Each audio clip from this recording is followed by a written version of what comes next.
So I'm going to pick up where I left off because I forgot to put the do not disturb on while I was videotaping and someone called in. But the message was too strong to stop, and the first part of my video was really good, and I'll probably never remember it the way that I said it the first time. And sometimes we have to go with our first instinct or our first gut feeling, and my gut feeling is to leave that first part of the video.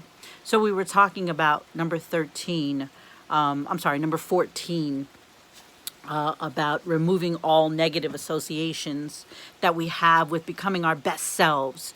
You know, all the things that we say we can't do or we're afraid of because we have fear of it. We don't know enough about it, or we've never witnessed it or seen it. And I wanted to give a proper closing to it because I think that once we understand that being vulnerable is so very, very important to shedding all that fake stuff that we see. You know, people see my videos on YouTube and Facebook, and they send me silly messages, or when they see me, they say something silly. And if you're watching this, I don't take it personal. You just haven't experienced it yet, and I'd be happy to help you experience some of the things that I've been able to experience in my life by opening up and helping you to open up and try new things.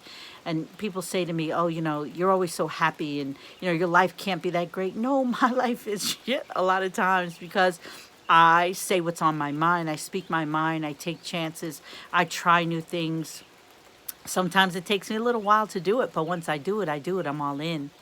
And so people, you know, look at the pictures that I put up or the sayings that I say, and they say, oh, you know, that's fake. There's nothing fake about me. If you know me, I say what I mean and I mean what I say.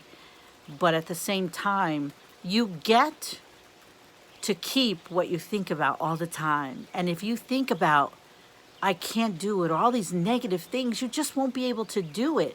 So you have to, I remember, I think it was it was Jim Rohn said to act as if. I think it was like 24 years ago or 25 years ago, I got involved with network marketing, and he said to act as if. So I used to go to restaurants and I'd act as if I was rich, and I would leave that 20% tip, even if I knew it was going to bite into something I really, you know, couldn't do later. But I did that. When I went to a hotel room, I gave $10 to $20 tip a day because my mom was a maid. And so I acted as if I could afford it. And eventually I could. And it felt beautiful and it felt great. And I would leave little notes for people because I know that for them to clean and do things of that nature, they didn't feel so good about themselves because they listened to other people's negative connotation about what they're doing. And so we have to be very, very careful when we put those stereotypes out there or those comments to ourselves. So I'm going to close on that note with number 14 about removing all of the negative associations that we have with stepping out of our comfort zone. Screw it. Do it anyway. What do you got to lose? You'll learn a lesson or you'll get good. Have a good night, everybody. And thank you for listening to number 14 of the 22 things we can do to get out of our own way, part 2.